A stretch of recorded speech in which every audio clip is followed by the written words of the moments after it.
Right now at 5, rescues amid rocket fire. Russia forges forward in its armed assault of Ukraine, increasingly bombarding civilian buildings. As residents brace for more fierce fighting, world leaders convene over the growing crisis. And then after that, I just never got to see him again. A Halloween murder mystery leaves one local family heartbroken. How detectives are hoping to heat up the search for clues in the case. You know, you're driving a lot to make your money, so it's basically, you're spending more money too. We're all feeling the pinch at the pump, but what about those who earn their dough by driving? Why you may soon have to hit the brakes on those dinner deliveries and around-the-town ride shares. The news at 5 starts right now.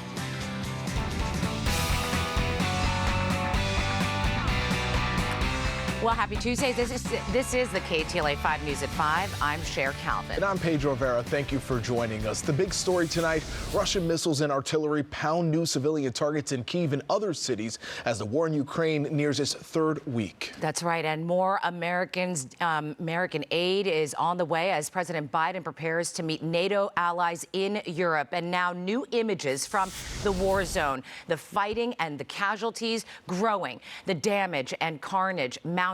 The number of refugees now 3 million, and the rescues nonstop. We have live team coverage for you. Kristina Pascucci is in Ukraine. But first, let's get to Lauren Lister live in our news center with the latest developments. Lauren. Yeah, Pedro and Cher. Today, Russia and Ukraine held peace talks that negotiators say will resume tomorrow. One on the Ukrainian side tweeting that it is a very difficult negotiation process, but there is certainly room for compromise. As on the ground, the UN reports 3 million have now fled Ukraine, and new fatalities were reported after more Russian strikes in residential areas.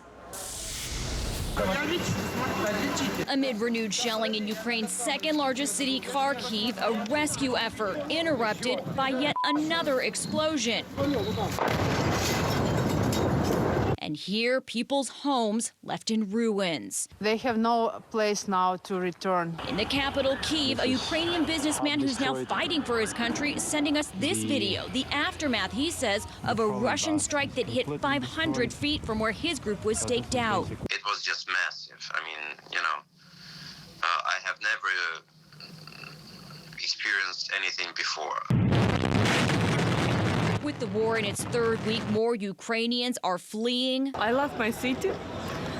It's very beautiful. And among those killed in the conflict zone, a Fox News camera person. While a news editor for Russian state TV who protested the war during a live broadcast Monday, fined today by a Moscow court. Here at home, President Biden pledging more aid, signing a funding bill that includes $13.6 billion for Ukraine. Putin's aggression against Ukraine has united people all across America, united our two parties in Congress. But despite repeated calls from Ukraine's president for the West to close the country's airspace to Russian aircraft, the White House still clear it opposes implementing a no-fly zone. A no-fly zone is escalatory and could prompt a war with Russia, a major nuclear power. And despite all the fighting in Ukraine's parliament, lawmakers still showing up to work and showing their resolve. We will stand here till the end.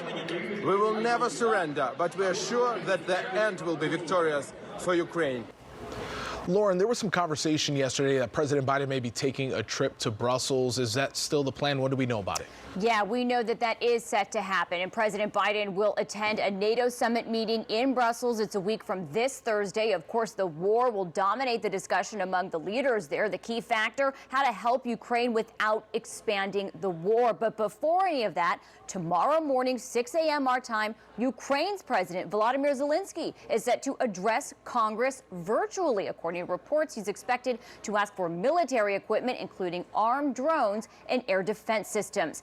New at 6, the Ukrainian fighter I spoke to says the next 48 hours in Kyiv will be crucial to the fight. You'll hear why. For now, Sharon, Pedro, that's the latest live in the newsroom. I'll send it back to you. All right, Lauren, we'll see you then. Thank you. And our own Kristina Pascucci is in Ukraine, traveling there with 2 humanitarian groups to help tell their stories. Coming up at 5:30, we will take you there and show you a stark reminder that this war rages on, even as grieving mothers lay their hero sons to rest.